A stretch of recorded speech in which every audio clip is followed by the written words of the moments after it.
body as its personal feeding ground, taking over first your stomach, then your entire GI tract, forcing you to crave the foods it wants, while slowly destroying your body from the inside out.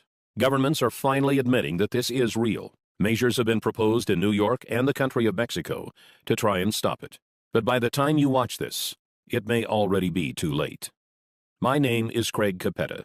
I'm the Director of Science and Nutrition at Whole Body Research International, and have spent the last 24 months working with my team of doctors and scientists to figure out a way to stop this parasite that is already estimated to be infecting 250 million Americans. Perhaps the scariest thing is that its symptoms come on slowly. You may never even realize your fatigue, weight gain, or lack of sleep is the result of this bad bug, until it finally takes over and forces you to seek medical attention. In the next few minutes, I'm going to show you a simple test you can do to find out whether or not you've been infected, and if so, how to get rid of it before it causes potentially irreversible damage. I'm also going to expose the major government screw-up that allowed this to happen, and how they are now scrambling to fix it. Warning, the information I'm about to share with you is controversial because this parasite comes from the most unlikely place, your food supply. In the next few minutes, I'm going to expose the manipulative practices of several very large corporations, companies like General Mills, Nestle, and Coca-Cola, that they prayed the public would never discover. It's a tangled web of bribery that makes your average politician look like a saint, and they are currently spending tens of millions of dollars in false advertising to try to cover up what they have done. But it's about time someone pulled back the curtain. That's why I've spent a considerable amount of time and my own money over the last few months creating this video that they do not want you to see. So if you're serious about the health of your family, turn off your cell phone, take a seat, and make sure you watch every word of this presentation. What you are about to see and hear may shock you, but it may also save your life. Let's get started. The year was 1950. The death rate by heart disease in America had jumped to an astonishing 30%. Only far back as the 1900s, it was 10%. In just 50 years, deadly heart attacks had increased by a factor of 3 times. People were dropping dead at an alarming rate, and no one could figure out why. Then, on September 24, 1955, America's own president, Dwight D. Eisenhower, suffered a heart attack, sending the entire nation into a panic. The crisis was now real. On Monday, September 26th, the Dow Jones plunged 6.5%. The total paper loss of the day was $14 billion, the largest ever, including that of the Great Depression. President Eisenhower would not walk again until October 25th, and would not return to the White House until November 11th, nearly 6 weeks later. By this time, the fear of heart attacks was on everyone's mind. Enter government researcher Ansel Keys. Mr. Keys was a Harvard-educated scientist who had helped design rations for the U.S. Army during World War II. Mr. Keys set out to discover why Americans had the highest rate of heart attacks out of any of the first world countries. In what would later become known as the 7-country study, Mr. Keys discovered that Mediterranean nations had the lowest heart attack rates in the world. Their diet also contained the lowest amount of fat. He concluded the American high-fat diet was to blame for our heart attack problem. Correct or not, finally, the public had an answer. In 1956, representatives of the American Heart Association appeared on television to inform the public that a diet which included fats, such as butter and lard, and fatty foods, such as eggs and beef, would directly lead to deadly coronary heart disease. The government's own health officials began recommending people adopt a low-fat diet to protect themselves and their families.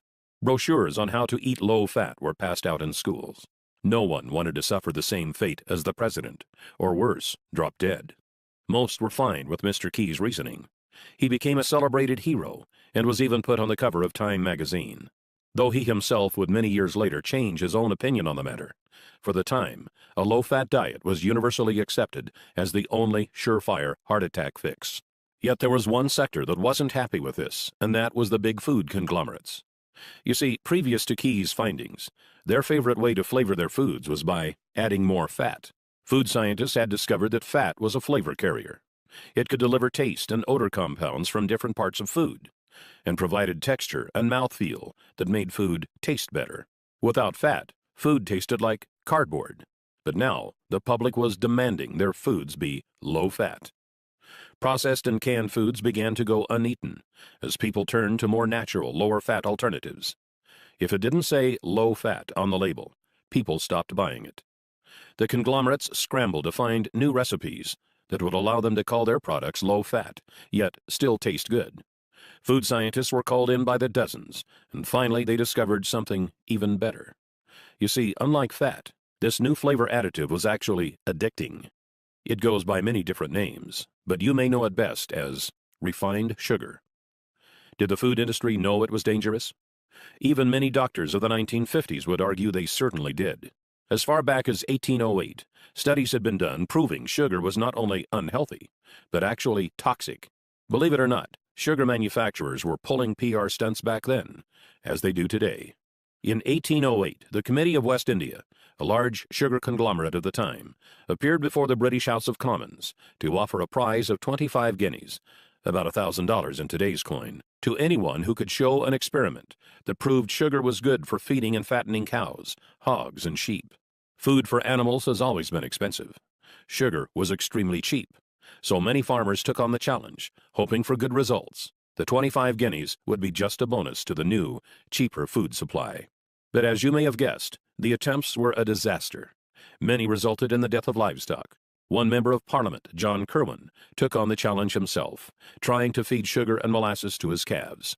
After the experiment of this well-known, highly ranked politician failed, the Committee of West India gave up. Then, in 1816, the well-known French physiologist F. Magendie did an experiment of his own involving dogs. He determined that dogs fed with water containing sugar and olive oil wasted away and died faster than dogs fed with water alone. This showed sugar not only had no nutritional value, but actually caused negative effects. This shut the sugar manufacturers up, but just for the time being. Flashback to 1957. Fat was out. The food industry had found foods packaged with sugar were winning every taste test. But would the public buy it?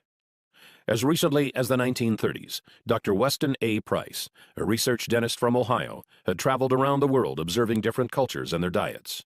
In 1939, he published a paper that revealed in horrifying detail what had happened to the teeth and health of those in cultures who had incorporated refined sugars into their food supply. Sugar still had a bad name. The conglomerates would need to make a move. Later, in 1957, noted Professor E.V. McCollum, who is often referred to as America's top nutritionist of the day, published a book called A History of Nutrition.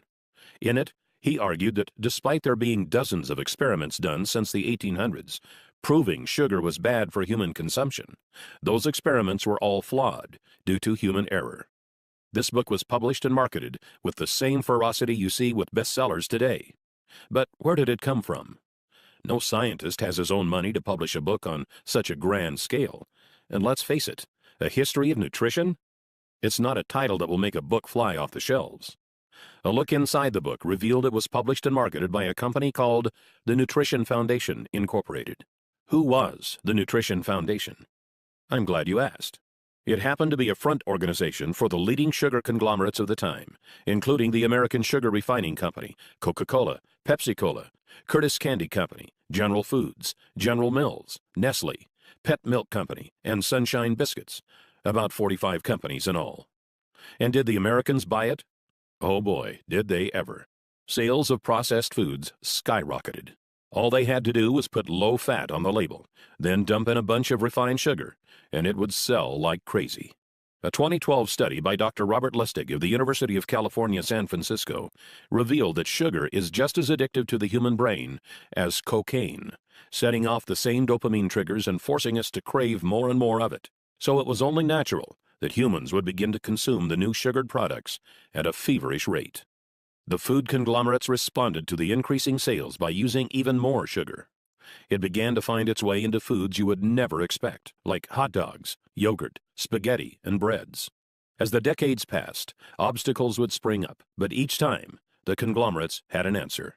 In 1965, the Fair Packaging and Labeling Act began, requiring their products to be honestly and informatively labeled. By this time, the public wasn't so hot on sugar anymore, but that made no difference.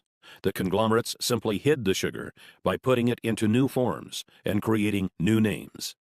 This way, People wouldn't see the word sugar on the food label, but it could still be hiding inside. Some names sugar goes by are agave nectar, brown rice syrup, high fructose corn syrup, dextrose, evaporated cane juice, glucose, lactose, malt syrup, molasses, sucrose. Another classic example is when the sugar pushers began putting the word natural into all of their advertising.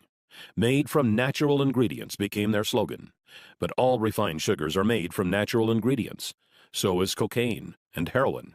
During the 1970s, armed with new studies showing the dangers of refined sugars and exposing them in all of their forms, the American public began to wake up. For the first time since the 50s, sales of certain high-sugar foods slowed down. But the conglomerates had prepared for this and had been hard at work developing yet another weapon of their own: artificial sweeteners. Perhaps the most notorious of these was aspartame, more commonly known as Equal or NutraSweet. The story of how it became approved by the FDA is startling. By this time, the diet craze was in full swing, and the diet food market was a billion-dollar industry. It was banned in 1973, and another artificial sweetener, cyclamate, had recently been banned when it was found to cause tumors in tests done on animals. Aspartame was initially also rejected by the FDA, but its developer, G.D. Searle, was not having it. Searle presented the FDA 100 different studies that showed it was harmless, studies G.D. Searle had funded themselves.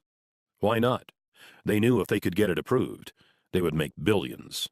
But despite what their studies said, every time an independent study was done, it was found to be dangerous for human consumption.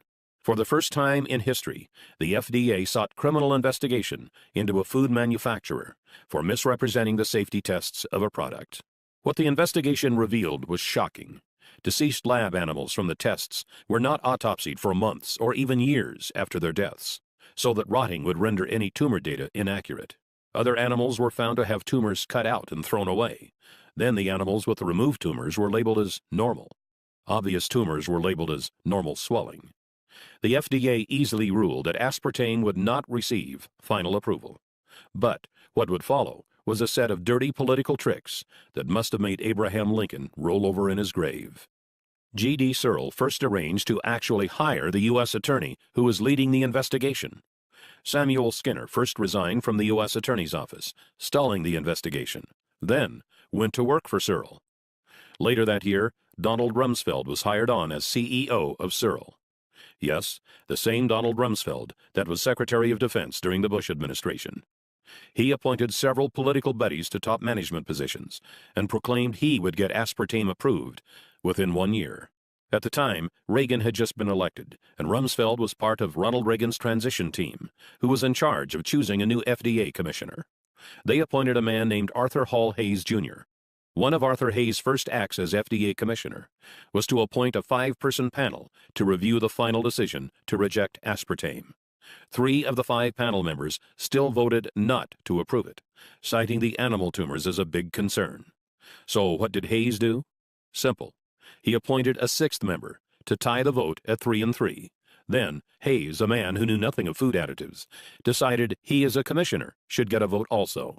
He then cast the deciding vote himself, in favor of approval. Shortly after this scheme, Hayes resigned from his position as FDA commissioner, after which he was hired by Searle for a position paying hundreds of thousands of dollars a year. I know this sounds like a tale from a political horror movie, but sadly, it is 100% true. After all was said and done, aspartame was approved. Coca-Cola began using it to make Diet Coke, which they then marketed as a weight loss drink. In that first year alone, the FDA received over 600 consumer complaints reporting headaches, dizziness, and other strange reactions to this new, foreign substance our bodies were never designed to handle. But the food conglomerates had won. And since then, over the last 30 years, more and more of these refined sugars, artificial sweeteners, preservatives, and other unnatural elements have infiltrated our food supply, creating essentially a new diet, without ever giving us a choice. The year now is 2013. Governments have finally wised up and are now backtracking, trying to clean up this mess. In March of 2013, New York Mayor Michael Bloomberg fought to lower sugar and sweetener consumption in his city by banning regular and diet sodas over 16 ounces. This September, Paul van der Velpen, the head of Amsterdam's health service, spoke out to call sugar an addictive drug that should be tightly regulated. And just last month, the country of Mexico made motions to put large taxes on sodas, just like the American government did with cigarettes. But like cigarettes, these dangerous additives have now become what feels like a permanent part of our society. So, what is the result of all this? What do these unnatural things actually do once we put them in bodies? Why did the dogs in F. Magendie's study die faster when sugar was added to their diets? Why are more people getting sick than ever before? Why are more people suffering from obesity than ever before? And why is cancer predicted to soar by 50% by the year 2020? The answer may frighten you, as it did me. Doctors are now saying it could be the widest spread health hazard to hit North America since cigarettes,